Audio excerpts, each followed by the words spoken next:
We don't want to trade blood for first contact anymore. So we're really interested in how can we use robotics to reduce risk on soldiers.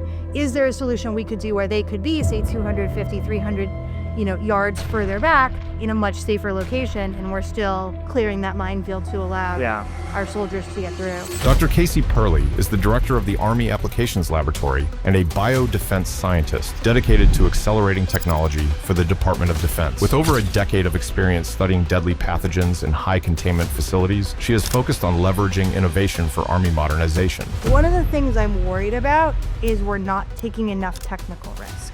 I think it's a big problem. My mind has been changed over the last 2 years. Like, what do we do? It's a great question. Do you think it's possible to counter drones? I cannot comment.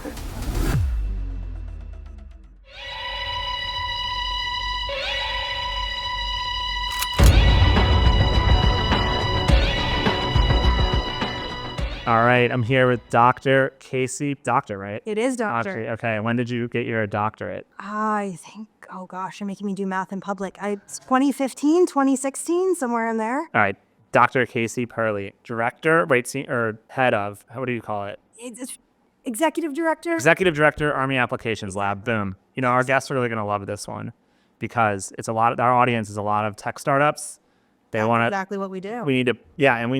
We're going to look behind the curtain a little bit at what you guys do, and I'm pretty excited today about that. Thank you so much for having me. We're really excited to be here. High level, top level quiz. What's the mission of the lab? So AEL's mission is to get the best technology in the hands of warfighters as quickly as possible. There are a whole host of people across the Army who do this.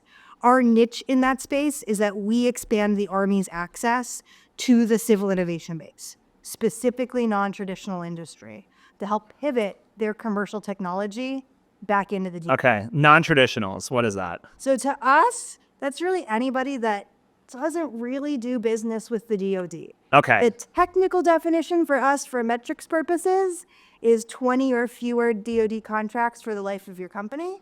Oh, there actually is a definition. Nice. If you look at the Federal Acquisition Regulation, the Defense Federal Acquisition Regulation, there's actually a bunch of definitions as to what constitutes a non-traditional, all of which can change over time and make it a little hard to calculate. So for internal purposes, we said 20 or fewer. Now around... See, I thought non-traditionals were like the things that are like companies that are like naming their stuff like in Middle Earth, like an Anduril or Palantir. These are like non-traditional to me. I love that. The Lockheeds, the Northrops, the Allen Control Systems, these are traditional, like old school primes. That's why we named our company ACS. There you go. So we're the traditionals, and all these non-traditionals are coming in trying to mess with us, right? I mean, I also want to make it clear, it's not that we don't work with the more traditional companies. There's definitely room for them in what we do. I think about 88% of our portfolio falls in that non-traditional space, which to me shows... Right, we're meeting our mission, we're getting the Army access to people it doesn't normally talk to, but that if you have the right tech and we can help get it to the warfighter faster, and you're somebody that's a more traditional vendor, that's okay too. Yeah, okay. The traditionals like ACS and Lockheed and Northrop. Yeah, exactly. Exactly. Okay, so wait, you said 88%. Yes. That's a lot, actually. That's a good amount. What does that mean? Like, that means like you guys are like contracting with them directly, or do you like connect them with the customer? Like, how does the money flow? We do all of those things. Okay. So when AEL gets a project in, and we do market research to see if it's a good fit, one of the first things we do is assemble the team.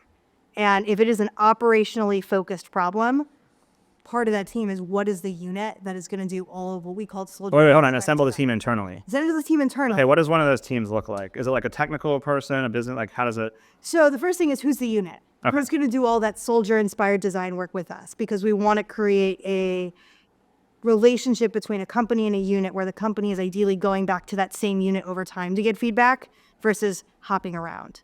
We're then going to bring in the requirements writers. So if you're familiar with the DoD, in order to get into a program of record, get procured with the holy grail of proc money. Okay, wait, for the audience, someone like my mom listens and stuff. So program of record is just, to dumb that down, it just means like a sweet contract, right? A big boy contract that lasts a long time. It doesn't have to last a long time. Okay. But this is just like the formal way the Army buys things. is generally through programs of record. Okay. So you have one of those, that's the signal that the Army can buy it. Okay. In order to become a program of record, you need a requirement document that lays out, here are the things that that capability needs to have.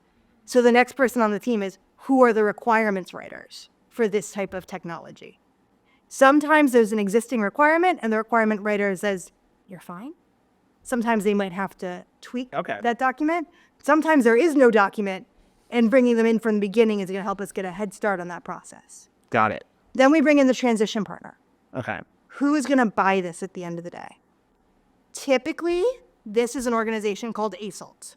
It's the Assistant Secretary of the Army for Acquisition Logistics. I've seen it. It's like 6 letters and 3 of them are in parentheses. Exactly. That makes it look cool. It does. Okay. It is both a person and an organization. Yeah. But those are the people that have the buying power. Okay. So if our program is going to ultimately be bought by ASALT, if what we're working on is, we bring in that program man. Okay, so wait. So at this point in the process, let's say the requirements are there, that you've engaged ASALT. What is the industry at this point doing? Are they working yet, or they're not? No. We're building this all before we go out to industry. Oh, okay. So this is like and then you're going to go look for a solution. Essentially. Okay. So I want to bring up, there's 2 more people on this team. Okay. Who are our scientists from our labs and centers who have all the expertise? Okay. And then we also say who else should be involved. And by that I mean, if this is a sensor for a tank, the Army is going to go it alone. But if this is a generator, I want to reach out to the Air Force and to the Navy and say, hey, what are your generator needs? Do you need something similar? If so, can we collaborate? Okay. So I build that team. And then that team together goes out and we do market research. What we want to understand is, what are the state of technology development in industry? Are you guys moving so fast that the Army can't ingest what you're developing because by the time we do, it'll be outdated? Yeah. What is the Army and our sister services already doing in this area? Who tends to be developing this? Is it domestic U.S. industry?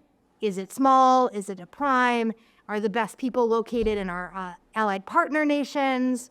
And about how much do we think it'll cost? Okay. And then when we get all of that information back, we make a decision on if we're going to start a project.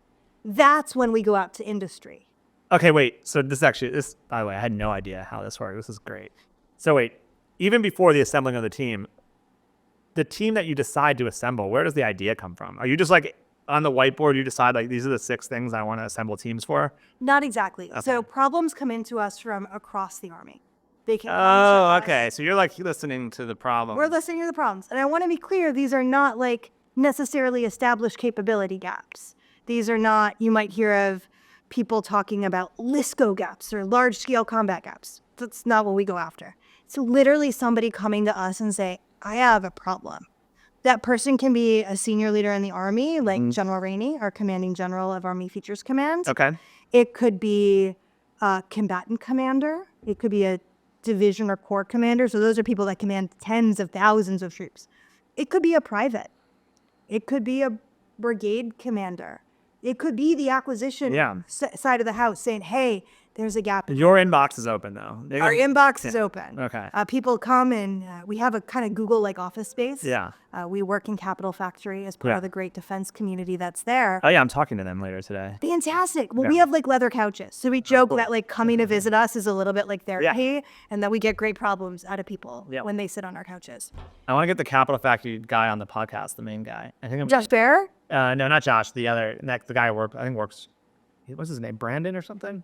I don't know. He's in Dallas. Okay. I know. Anyways, I want to get him on. But yeah, I don't know Josh. But at some point, I want to get some of them on. They're a really cool organization. We definitely benefit by being embedded in their space. Cool. And in addition to us being there, DIU is there, AFWorks is there, Naval X is there, Texas Military Department Innovation is there. Some of our intel agencies are there. So great government. But you guys operate, it sounds like it's a little different than how the DIU works. We're also earlier than DIU. So when somebody gives us a problem and we're doing market research, what we're really looking for is technology that we can develop up to, in Army terms, it's called Technology Readiness Level 6. Yeah. That really in commercial speak is min viable product. Yep. Right? So a lot of the best problems for us is where industry's already got a solution. Yeah. That if you're not already, in market. Yeah. You're about to go to market. Yeah. But when you think about applying it to a defense use, that technology readiness level drops drastically because we need to figure out how to get you on our network. We need to figure out how to ruggedize you. Yeah, shock and vibe, all Right, that stuff. all that stuff. Weatherproof. So Yeah. for us, the real sweet spot is commercially, you're here, you're really high level, but we've got to just help you get that ready to go into a military. What about for non-dual use stuff? We have companies that are Yeah, not doing because like weapons of war, you know. We've got companies, heavily VC-backed companies actually, that are not dual-use tech, that are defense-specific. For them, we just tend to pick them up once again when they're at that Yeah, it's TRL 6-ish. TRL 3 to TRL 6. So, you've got all your components made. You got to integrate them together to min viable products. Yeah. That's where we work. So we've got all that together. We're doing our market research. Okay. And we say, hey, this is a price point we can't afford. Like, I'm not going to build you the next anti-aircraft gun. My budget is not that big. Yep. Right? We're not going to build you the next bridge, bridging solution. My budget's not that big. But when we find the sweet spot of this is something that commercial industry is working on, it's relatively mature in the commercial space, we can pivot it in. The budget's right. We're going to go after it. That's when we start to tell industry, hey, we're looking at something. Okay. And what we love to do is go out to industry with as broad of a solicitation as we can. Yeah. I think sometimes the Army gets in its own way and is really, really prescriptive about what we're asking for. Yeah. And we don't let industry come in with a fresh set of eyes and say, have you ever thought Yeah. about maybe doing it not the same way you did it 60 years ago? Yeah. Right. And we like to give companies the flexibility to do that. So then, we'll receive proposals. We'll do a down select. We'll decide, are we going to put one company on contract? Are we going to put 15 companies on contract, depending what the problem is? Yep. And then they're both in our portfolio, but also we have them on contract. So there has been money exchanged and we are paying them for their work and their time. Yeah. That makes sense. And then once they're on contract, they get connected to that whole stakeholder team that includes end users so they can do that iterative design work. Okay. And how many of these projects are going on right now? So we have about 30 active projects with, Okay. I think, 79 companies. Okay. So on 30 contract. active projects. I mean, that's a lot going on. And then how many do you want to do per year, roughly? Do you have like a number? Just it doesn't matter really, or what's the goal? It depends on the size of the project. Yeah. So some of these projects there's one or two companies on them. They're working pretty heads down, maybe a little earlier stage tech. Those take time and effort, but it's not a ton. Yeah. We do these things called cohort projects. These are for really complicated operational problems. A great example of this is how do you autonomously detect a minefield, breach it, and then know that you've cleared a lane? When you start to break down How do you do that? Come on now. So right now we shoot something called a MICLIC. Yeah. It's a line charge. It's got explosive. When it lands, it'll detonate.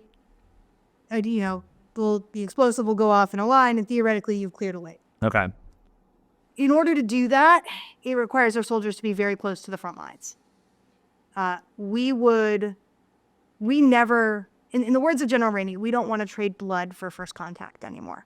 So we're really interested in how can we use robotics to reduce risk on soldiers. Is there a solution we could do where they could be, say, 250, 300, yards further back in a much safer location, and we're still clearing that minefield to allow our soldiers to get through. So right now we have a really interesting solution that involves detection and mine defeat using unmanned aerial systems. Okay. But my point is, when you break this problem out and you look at all the technology areas involved, there's like 5, maybe 7, depending on how granular you want to get, of things you need to do. And there's no one company that is going to be the best in all of those across the board.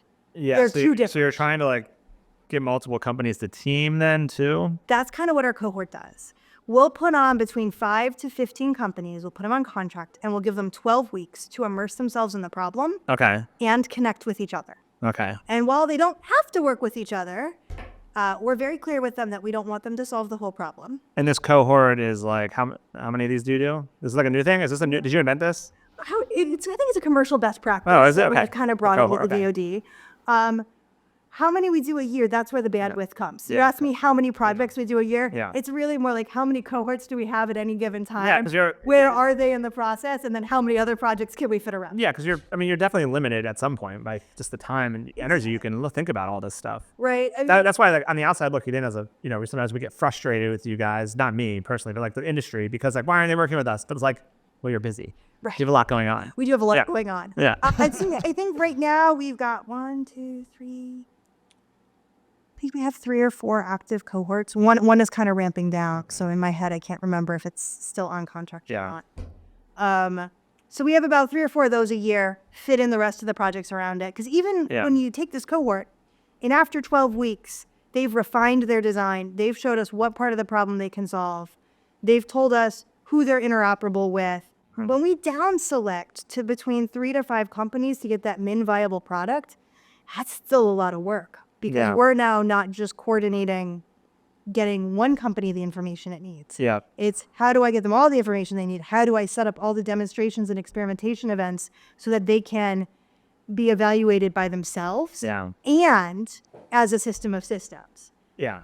So System of systems. I hear that term a lot, which is fun. it is, but it's very true. Right? Yeah, it's a system of systems, obviously. Like, for the double E in me is like, well, that's just a system. But It's a very large But I think that I like it, because it's like, we got all these systems, and then they have systems. Well, right. We have to figure out how to make all of our systems talk to each other, have to make them how to work together, and that's a mouthful to say. It is. So I It think is. somebody just coined system of systems. My friend Rob, one of my friends who is a retired colonel, Rob Menti, works at Northrop Grumman. I never met this guy. He first told me, he's like, Steve, in the Army, you got to realize we got systems of systems. We do. And we've got systems of systems of systems, because we have a lot going on, Steve. That was my first 2 weeks on the job here. I met him, and I was loving it. It was honestly great. Okay, cool. So how do you guys tell if your team's doing a good job? It's a great question. And it's funny you asked it today of all days. Oh, really? Is it like performance review day? No, I actually just had a article published in War on the Rocks about how I think you should measure defense innovation. So perfectly timed question. And no, we did not coordinate that in advance of this. So in general, the things I take a look at are we getting capability to warfighters? And how quickly are we doing that? Yeah. That's kind of area 1. 2, are we successfully expanding the Army's reach to non-traditional industry? Because even if AAL is getting capability to warfighters, but we're only getting it there with the primes, I'm not meeting my mission. Yeah. Right? We should help out the other non-traditionals, obviously. And then the third is, are there best practices that we've identified that we can then export either across the DoD, maybe to our, allied partners, that say, hey, don't make the same mistakes we've made. This is what we've discovered works, really well for us. So those are the 3 things we kind of grade ourselves on. One of the things we're starting to do in our But you grade yourselves. we do grade ourselves. Every year we put out a performance report at South by. It is one of the most nerve-wracking things I do. Wait, hold on. At South by? At South by. Aren't we banned from South by now? The defense industry? What's up? So the defense industry, we are not participating in South by itself. Okay. Capital Factory is hosting a series of events at the same time that are defense focused. That is where we launched the report last year. That is where I will launch our performance report again this year. And this is stressful, because it's a lot of work probably to put it together. Well, it's also I'm essentially saying to industry, to the Army and its leaders, and to Congress, here's how I'm evaluating myself. Mm-hmm. What do you guys think? Yeah. How do you judge my performance now? Because I'm putting it all out. I think you're doing great. Well, thank you. Yeah. But my point is, that level of transparency is nerve-wracking. That is crazy. Yeah. I didn't know you did that. Yes. That's so cool. Okay. One of the things about AAL is our transition rate, which means that someone within the DoD continues to use or develop a piece of technology once our project is done. It's 52%. Okay, that is a high number. That is a very high. That's how I thought it would be a lot lower. That's pretty sweet. It may be too high. It may be too high. And one of the doing things, too good. It's not that I'm doing too good. Is one of the things I'm worried about is we're not taking enough technical risk. That we might be playing it a little safe on the solutions we're developing, instead of trying. Yeah, you're doing stuff that is right down the middle of the trying 2x capability versus 10x. So we actually have an initiative going on in our lab right now where we're grading all of our problems on for their military utility. So essentially, is this something of modest utility to a decisive capability? And then we're scoring it on its technical risk. And what I really want to see is that we're solving problems that have incredibly high utility.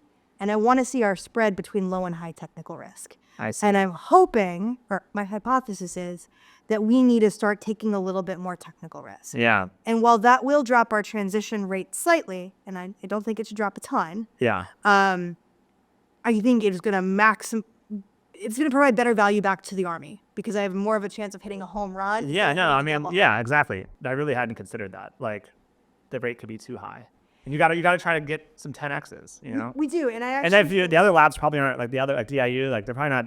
Like they're playing it safe too, maybe, and maybe the AAL should be the one, maybe more of a risk taker of the shop. What do you think, like compared to the other ones? So I'm gonna say that what we do and what DIU are different enough. I will say this: DIU is trying to solve incredibly hard problems. They are trying to take on For sure, I see their difficult solicitations. technical Crazy. challenges. Yeah. I think they would actually potentially grade out higher on technical risk than we are. Oh, really? Now. Interesting. But they're doing with much more mature technology. Their technology they work with is technology readiness like 7, 8, 9. I mean, I saw like for a replicator, they're like buying switchblades, which is like that's a 30-year-old product. So that's not really like that's a TRL 50. But the Army does not have loiter munitions, so that's a huge progress for replicator. Get switchblades Confused. I was like, into the formation. yeah, I was because I wanted to ask you about that. I noticed that they were like buying switchblades through DIU, which is like called the Defense Innovation Unit. Correct. But the switchblade was like built, a long time ago. It's like a TRL 50, So the reason I'm so excited about switchblades and DIU and replicator is as we look at the war in between Ukraine and Russia right now, we're seeing a proliferation of low-cost systems, and we're watching that in real time change how those two armies are fighting against each other. Yeah. We can therefore learn a lot of lessons as an army as to what our future war might look like. Yep. One way that will enable the Army to be successful in future war is to be able to rapidly ingest the types of technologies we're seeing in Ukraine, let our soldiers train with it, let our soldiers experiment with it, let them take it to training centers or other large-scale exercises to really understand how is this going to affect how I fight doctrinally? How's this going to change my organization? What do I need to train with this? What do my leaders need to know to be successful with this type of technology? So the innovation might not be technical innovation. It might be like change management. Like you're innovating on buying it and then training everyone how to use it because you've seen what's happening in the war. So there's a term in the Army. It's a big acronym called .mil PFP. Okay. Have you ever heard of it No. before? I was in the Navy. Okay. So the D is doctrine. The O is organization. The T is training. If you keep going on down the line, there's things for facilities and policy and leadership. But what that means is when we think about how the Army transforms itself, the technical capability by itself isn't enough. It's how we get all those other supporting functions in line in place so that it can be fought along with a formation to achieve an effect, rather than just being, here's a piece of kit that I have. Yeah, I think this is an important point for tech founders listening to this. Like a lot of times we get wrapped up in our tech. We're like, oh, it's so sweet. Why won't the Army love it?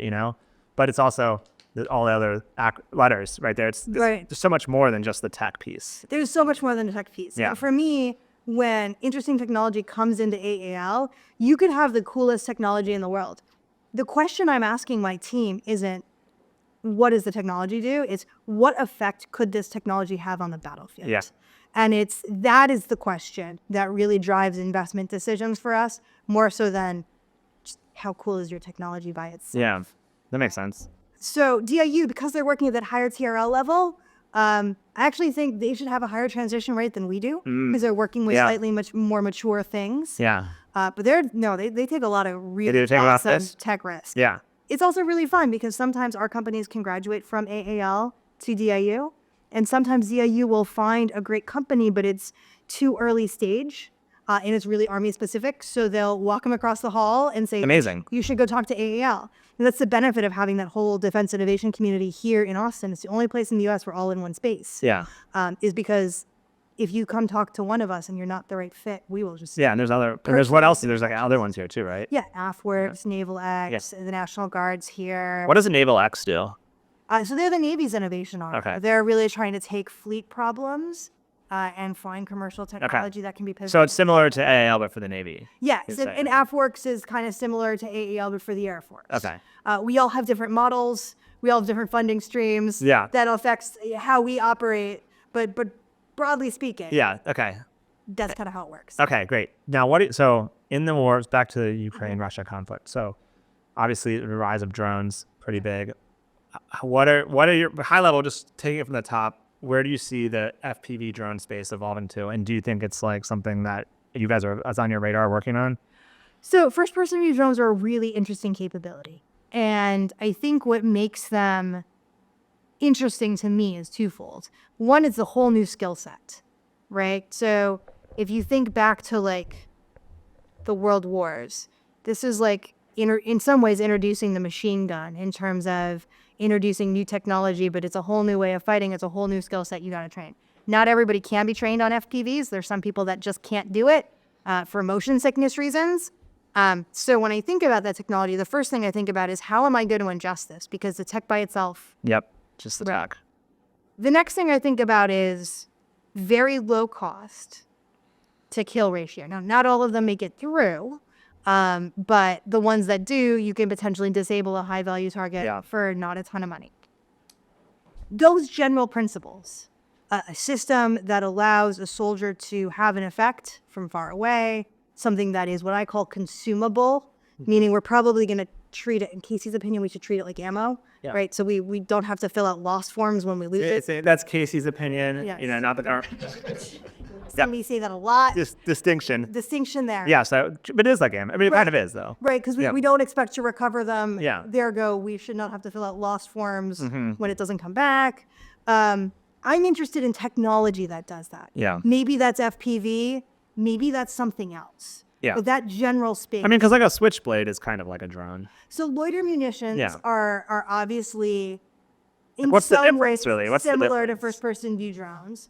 Certainly in the tactics you use and in how you handle them, there's some differences. Like I've played with the UI from AeroVironment, and it's like you're kind of like driving it, like you can direct it and stuff. You can, right? So there's some similarities, there's some differences. But to me, anything in that space Is really interesting. If you talk to Casey back in 2019, when she first joined AAL, not as the director, I would have been really skeptical that we would see startups working in that space. Because at the time, everything was really dual use. And there's strong evidence that in order to for a company to be able to succeed with the DoD, you either need investors with really deep pockets or you need an existing commercial revenue stream to help buffer the uncertainties and the timelines of Army acquisition processes. Startup whose only product is a defense-specific thing doesn't really necessarily have that commercial market. Yeah. And investors, I think back in 2019, I wouldn't have thought they'd be willing to invest in that. Yeah. My mind has been changed over the last 2 years. Yeah. Seeing the rise in interest in investing in defense tech and seeing the number of investors and the amount of money willing to go to companies that are purely defense. Yeah. Think FPV, think loiter munition, think, missiles of some sort or Yeah, I mean, you're preaching to the choir. interceptors, Yeah, right? I don't know why someone gave me $43 million to build a gun turret, but they they did. And I think that's incredibly important. And I think that's one of the things I'm taking away from Ukraine is less about what technology are they specifically using, but how are tactics, how is that broad spectrum of tech going to affect future war, and how can we work with U.S. non-traditional industry to help the Army achieve or supersede those objectives? Yes. Yeah, I mean, so one of the things, tell me if this is totally wrong, but like thinking about DJI, obviously they make 90% of the world's drones. And like they have a commercial use case. They're on Walmart shelves, Exactly. right? How do we has one of compete? those. Like, how do we compete with that? Because they can militarize them very easily. The Mavics are being used in the conflict, right? So, like, we don't have a commercial drone industry. Like, what do we do? It's a great question. I think a lot about, so I'm a big history nerd. Okay. And I love to read like history of science, military history. Like my real sweet spot is like history of military technology development. Okay. That's a really niche. It's a real niche sweet space. spot. That's amazing. But if You should do a podcast on that. That'd be a whole separate segment. You could do like the history of it and go through it all. So if you've ever read the book Freedom's Forge, right? I haven't read it. You should absolutely should. It's about mobilization of domestic industry for World War II. Yeah. And there's a lot of incredible people and stories in there, because some of it was literally, we're going to turn the auto manufacturers away from producing cars and into producing war materials. Okay. But some of it was also, we didn't have enough domestic shipbuilding to build Liberty ships, and we actually stood that up from the ground up with people from the same companies that made the Hoover Dam. So there's a lot of lessons on how do you stimulate industry, but also how do you maybe create whole new industries. I definitely think we need to stimulate the domestic drone industry. I think we need more organic capability. But even beyond somebody making the drone, we need that whole supply chain to be domestic. I think people smarter than me should probably give some thought. Does that really need to be domestic, or can that be like AUKUS, which is Australia, US, UK? Could that be Five Eyes and include Canada and New Zealand? Or maybe like Mexico or or is it something. NATO? Like, are we okay with allied supply chains in there? Yeah. And then if so, we should probably think about having conversations about, what are you really good at? What am I really good at? Yeah. I don't know where we're going to land in that. That's a policy decision. That is We're not political. That's far outside my pay grade. Me too. But in general, when I see companies that have UAS technology coming into AAL, things I'm looking for are how much of your supply chain is domestic or allied. Yeah. Right. And what if there are parts that isn't, do you have a strategy to get them there? Yeah. Right. That's tech that's really interesting. And I know you can't answer this question, but I'm going to do it anyway. Oh dear. Do you stand by a DJI ban or not? I cannot comment. No, that was for the listeners. I know you couldn't, obviously. No answer. I had to do at least one of those. Oh, come on, man. Well, I'll tell you that I have no idea. It's very complicated. It's incredibly It's very complicated. Yeah. Because like people like those. Consumers like them. You know? do. And they're sweet. So Like I said, my husband has one, yeah. right? Who doesn't? Yeah. He goes out, he flies around our neighborhood. We have a toddler. She loves going and like watching daddy fly and like helping him fly the UAS. Yeah. I get it. She loves to fly it over the pond and like look at the ducks. Yeah, I actually, thing, yeah. I have a pretty good story on on her. So we were doing my company. We make an autonomous gun. So we were doing an event at T-Rex event. Is it, you know what that is? Like the T-Rex Technology Readiness Experimentation. It was in Indiana. Awesome. Camp Atterbury, I think. Yes. I know Atterbury. Anyway, we were there last August, and we wanted to shoot drones with the gun, and so we brought a bunch of drones. You know, because what we do, a startup, and we bought DJI drones because that's what we can buy. Yeah. And then they were like, "You can't fly these here, not approved on the base." And they were like, giving us a ton of shit for this. And we had to like basically end up like begging up the chain of command to like get it approved for the event, because like we didn't have any other drones, and they didn't have any drones that they were going to let us shoot. So I mean, I was like, we got to shoot these. That's what we got. in general, this is a challenge, right? Yeah. That is why I think the Blue Clear list is so great, Yeah. because it is a list of unmanned aerial system that units who want to experiment know are safe. It's just that, but they're so expensive for me to shoot. But they're very I expensive, just shoot them. right? They're very expensive for something like First, that. yeah, I'm blowing them up. So like, Right. They're very expensive if you're like, I'm going to try to teach people how to fly. And yeah, that too. right, like they've never flown before. If you crash, it's much different to crash with one of those than a less expensive system that you can buy off Amazon or Walmart or Target or somewhere like that. So It's a step in the right direction, but I would say, can we get some cheaper ones on there so I can shoot them? I don't own that list. I know. Sorry. That's a DIU list, I think. Take it up with Defense Innovation Unit. Yeah. We'll get him on the podcast. We gotta get him. have We gotta get Doug on. I actually met him once at a boxing match or something. It was a charity event in DC. We gotta get him on the pod. Absolutely. All right. So real quick detour. Segue for a second. Biology. Yes. Okay. I know we're not doing a lot of biotech in the AAL, but how does the experience help you? Absolutely. So my background is in biodefense. I spent about a decade in biosafety level 3, biosafety level 4. Level 3 and level 4 difference. What is that? So level 3 is you're working on things that are airborne that may have a vaccine Okay. or they're treatable. Level 4 is like Ebola, where treatment, vaccines may not exist. Okay. So I've worked on everything from tuberculosis to plague to hemorrhagic fever viruses. Do you do are you into like the epidemiological studies of it, or I'm less interested in the epidemiology. more in the that's pure fascinating, science? into understanding how these germs can make you sick. Okay. What fascinates me about hantaviruses, which I studied in my postdoc, is they have 3 genes. Which viruses? Hantaviruses? Okay, yeah. They have 3 genes, but they can kill you around 50% of the time. How the heck does something with 3 genes hijack your immune system to be able to do that? I don't know. It's way beyond me. We don't know either. Yeah. Right? So to be able to ask those big questions that are relevant not just to keeping our soldiers safe, because hantaviruses are prevalent in, say, the Korean Peninsula. That is the first time U.S. soldiers encountered them during the Korean War, but also other areas where our troops may operate. But there's a public health factor as well, because you could have outbreaks of this in the Southwest United States. There was one in the Four Corners region, I think in the 90s. Okay. So it was a really interesting thing to be able to study these things that had a dual public health and military benefit, but also to be able to ask the really big questions. Okay, I want to merge. So you mentioned earlier you're really into military technology history, and obviously you're a PhD in biology. Yes. What are some like historical like bioweapons that like thinking back to World War II or before? Do you know any like what are some of the things you track or any stories there? Yeah, so just to be clear, the U.S. does not do Well, not U.S. We're weapons. talking about defense of them though. Right, but in general. Yeah. I just like to make it clear, we do not make bioweapons. Yeah. The Army does have a facility called the U.S. Army Medical Research Institute of Infectious Disease that is all about understanding how these diseases work, making therapeutics, making countermeasures. That's where I was lucky enough to do my postdoc. And that is in the U.S.? Yeah, it's a Fort Detrick, Okay. Ireland. Okay. You know, there are some really gut-wrenching stories of potential biological weapons in World War II. Yeah.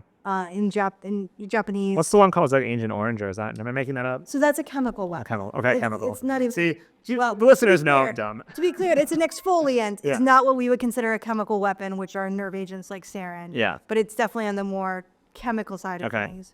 You know, biologically, there's reports of, you know, the Japanese spiking wells in China, the Japanese deliberately infecting people with diseases, and then conducting experiments on living patients This is in World War II. in World War Yeah. II. Okay. Wow. There's also, you know, examples like that go all the way back to history.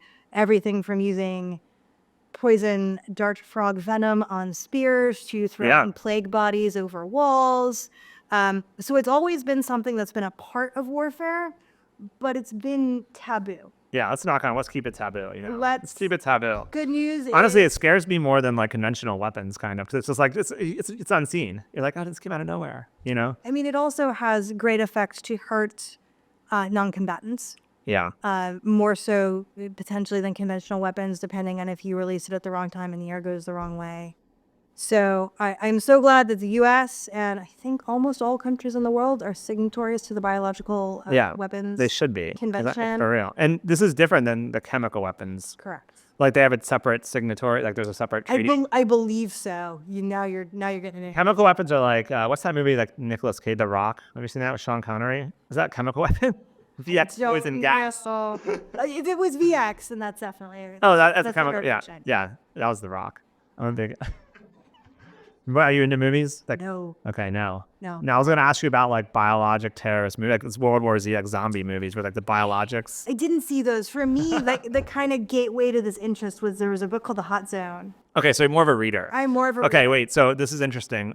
So the Hot Zone, and you mentioned the one before this. You mentioned a book. What was it? Freedom's Forge. Freedom's Forge. Okay.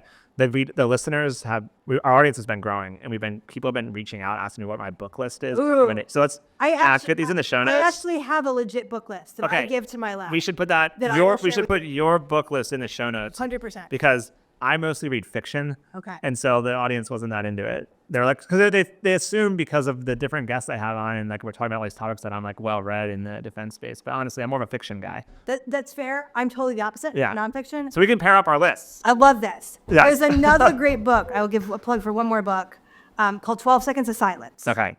What I love about this book is it doesn't just detail the technological development of the proximity fuse. It actually talks about the challenges of getting soldiers to adopt it in World War II. The Nice. first place Okay. that took it were naval ships. But when you're facing Japanese aircraft, you don't want to try something new.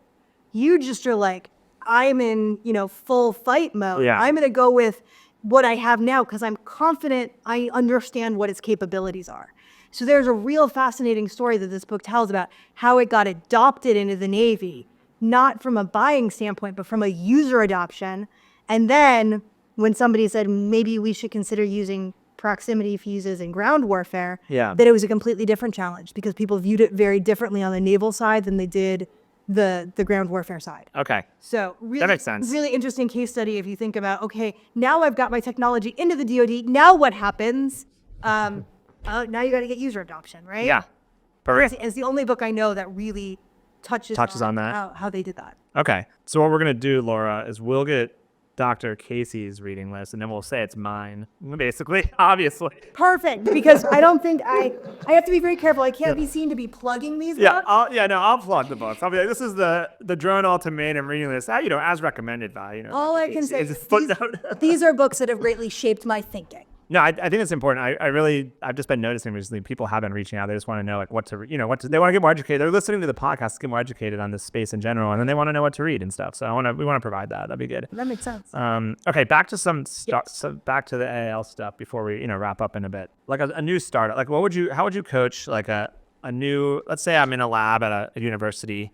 I have a great idea for a defense product, or I'm just getting started. How would you coach someone to think about that? So I'm going to answer this because I'm going to assume it's dual use. Well, let's assume dual use. Let's assume dual use for this part. The first thing I'm going to say is, what is your commercial market? Yeah. You need to be focused on your commercial market. And that's because I want to dig in there. I think I have a theory. Tell me if this is wrong. I have a theory that the government likes that because they don't want to feel bad if they don't work with you. It's not so much that, at least in my opinion. What I discovered in working with companies is the best laid transition plans that we can make when we bring in our transition partner up front and we know that there's money coming in the budget can be waylaid by so many different things. I love that word, waylaid, by the way. Fantastic. Great word. Some of it could be there's a technical challenge in another portion of that product's portfolio, and that's number one on the list, and your technology was number two, and they've got to shift the money over to solve that problem. Yep. Congress could cut funding. There could be a continuing resolution, and if the program's a new start, that could delay the onset of that contract 6, 8, 12 months, depending on how long that continuing resolution is. Yeah. So even if the Army is very upfront with about how much we think we'd buy and about what time frame for about how much money, there could be all these other things that go wrong. And it doesn't mean the Army doesn't want your tech. We still do, but we might have to wait longer to ingest it. And companies need to have the fiscal ability to weather that storm.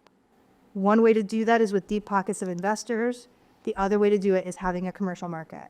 So the first, So you have to have one of those two things. you do. At least in my It's experience. necessary. It's not sufficient, but it's necessary. In my experience, yes. I agree with you. I think the same thing. I talk about this a lot. Like you pretty much have to have it. Like what are you going to do? Right? Yeah. So I would By the way, it's a problem. Think about it. It is. Because now you have all these smart ideas that aren't getting brought to the table because most people can't raise a ton of money. Right. And they also don't have a dual use for some of these. So now where there's a gap. And I can answer the question on defense specific in a minute, Yeah. but I recognize it's a much smaller portion. Yeah. So once you've identified your commercial market, you've gotten feedback from individuals who would use this product in a commercial setting, you feel like you're well on your way and you're ready to spin this out of your lab, you've got to get the technology licensing deal right. Mm-hmm. Some tech transfer offices get it, and they structure deals where the university gets paid when the company gets paid. Mm-hmm. I've also seen deals that are structured that are almost poison pills to investors because they're really high fees up front. Yeah. So you've got to get real smart in how you license that tech. And one of the things we're going to ask as the government is, do you own the license on this technology? What is the status of that licensing agreement? So getting that right and getting that complete is your next big step. Then I think you've also got to be honest with yourself about how much time and capacity you have to grow a secondary line of business into the DoD.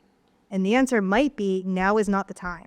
Yeah. The answer might be it's going to be in 2 or 3 years when I'm in commercially a better place. And that's fine.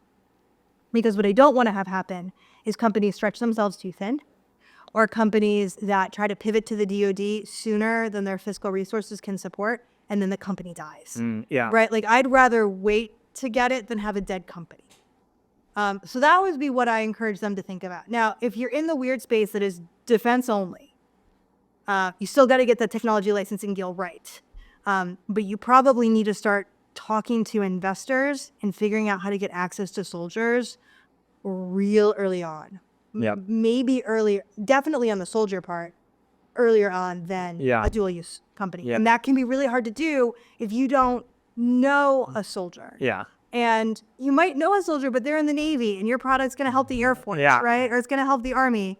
One of the things I often tell Army leaders when they come in is the companies I work with, I think 85% of them are small business.